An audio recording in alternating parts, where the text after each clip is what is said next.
Hello प्यारे बच्चों, welcome और वेलकम बैक टू आपका अपना यूट्यूब चैनल नीट जे मास्टर क्लास। तो बेटा, आज हम इस लेक्चर में पढ़ने वाले हैं कि ब्रेन जो होता है, आप सबको पता है ब्रेन की वजह से ही हमारी बॉडी की सारी एक्टिविटीज कंट्रोल होती हैं, है ना। तो ब्रेन के कुछ लोब्स होते हैं, तो उन्हीं के बारे में आज हम बेसिकली पढ़ने वाले हैं। तो हम पढ़ेंगे बेटा जी आज ब्रेन लोब्स के बारे में। ठीक है। ब्रेन के मेनली 4 लोब होते हैं, जिसका नाम है क्या? Frontal lobe. ठीक है। दूसरा है आपका पैराइटल लोब। थर्ड है आपका टेम्पोरल लोब और फोर्थ है आपका ओसिपिटल लोब। ठीक है। उसके अलावा आपको यहाँ पे 2 चीजें और दिख रही हैं, एक ये दिख रहा है और एक ये दिख रहा है। ठीक है। तो आज हम मेनली ब्रेन लोब्स के बारे में पढ़ेंगे। इनके बारे में भी मैं आपको थोड़ा थोड़ा बताऊंगी कि क्या है। तो बेटा, ये है आपका सेरिबेलम। ठीक है। और ये है आपका ब्रेन स्टेम। डन। पहले आप इसको थोड़ा सा समझ लीजिए तो आपको आसानी हो जाएगी ये कॉन्सेप्ट क्लियर होने में। ओके। तो देखो, इसके नाम से पता चला फ्रंटल लोब मतलब कि जो ब्रेन का आगे वाला हिस्सा है। कौन सा? फ्रंट वाला, आगे वाला हिस्सा। उसको हम बोलेंगे क्या बेटा जी? Frontal lobe. ठीक है। पैराइटल लोब कौन सा होगा? बताओ बताओ। Middle part. मिडिल पार्ट जो होगा ब्रेन का। ठीक है। टेम्पोरल मतलब कान के पास वाला। ओके। और फोर्थ अपना आता है ओसिपिटल, मतलब कि पीछे गर्दन के साइड वाला, गर्दन की तरफ जो हिस्सा होता है ब्रेन का, उसको हम बोलते हैं बेटा जी क्या? Occipital lobe. ये मैंने आपको इसलिए बताए हैं ताकि हम जब इनका एक्सप्लेनेशन पढ़ेंगे तो आपको आसानी से सारी चीजें क्लियर हो जाए।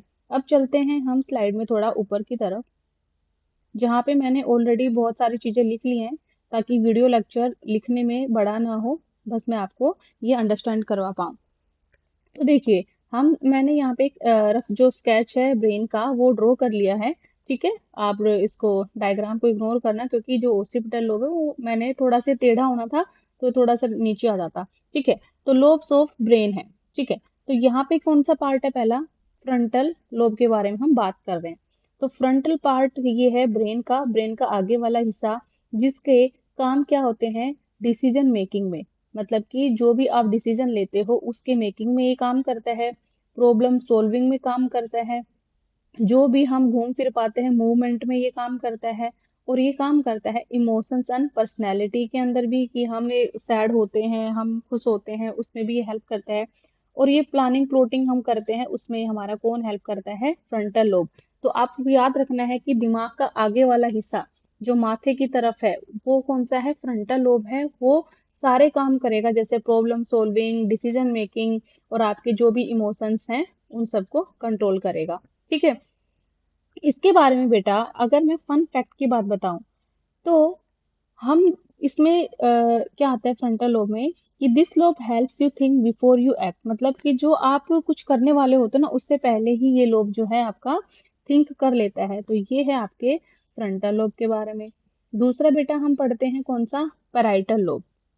तो मैंने बताया आपको पैराइटल लोब में क्या होता है। टॉप मिडिल पार्ट जो हमारे बालों की तरफ जो है ना, हमारा ऐसे मतलब क्या बोलते हैं इसको, हिंदी में कुछ बोलते तो है, तलवा वगैरह कुछ कहते हैं बच्चों के अंदर ऐसे। तो उस तरह के जो जगह है यहाँ पे हमारे जो हमारा हेड है उसके बीच में, उसको हम बोलेंगे पराइटल लोब। पराइटल लोब जो होता है, फंक्शन क्या करता है बेटा?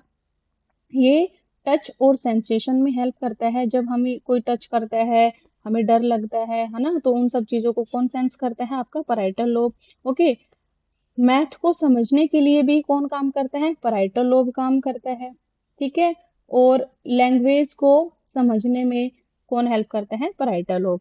इसके फन फैक्ट के बारे में अगर मैं बताऊं, तो ये जो लोब होता है, ये आपको फील करवाता है टेक्सचर्स की, मतलब कैसा स्पेस के अंदर है, कैसी चीजें हैं, तो वो सारी सेंसेशन जो होती हैं वो आपका कौन फील करवाता है? Parietal lobe. अब बात करते हैं बेटा हम थर्ड पार्ट की, जो क्या है? टेम्पोरल। टेम्पोरल लोब मतलब कि जो कान की तरफ जो हमारा ब्रेन का हिस्सा होता है, कान की साइड में, उसको हम क्या बोलेंगे बेटा? Temporal lobe. अब ये कान की तरफ है तो आप समझ जाइए ये किस में काम करेगा, हियरिंग में, हमें सुनने समझने में, ठीक है, सुनने में ये हेल्प करेगा। और मेमोरी मतलब चीजें याद करने में, लैंग्वेज को अंडरस्टैंड करने में कि कौन किस तरीके से बोल रहा है तो उसके वर्ड्स को अंडरस्टैंड करने में हेल्प करेगा। और इमोशन प्रोसेसिंग भी जो है वो टेम्पोरल लोब के पास में ही होती है। ओके, इसके अगर मैं फन फैक्ट की बात करूं तो ये वाला लोब एक्टिव तब ज्यादा होता है जब हम म्यूजिक को सुनते हैं या फिर किसको, जब कोई इंसान बोल रहा है तो उसकी स्पीच को जब हम अंडरस्टैंड करते हैं तब हमारा टेम्पोरल लोब जो है एक्टिव होता है। ओके, अब बात करते हैं बेटा जी हम ओसिपिटल लोब के बारे में। ओसिपिटल लोब जो है वो मैंने आपको बताया बैक होता है ब्रेन का, मतलब गर्दन की तरफ वाला जो हिस्सा होता है उसको बोलते हैं ओसिपिटल लोब। ओसिपिटल लोब के फंक्शन क्या है, विजन प्रोसेसिंग में, जब आप देख पाते हैं उसकी प्रोसेसिंग कौन करता है, आपका ओसिपिटल लोब।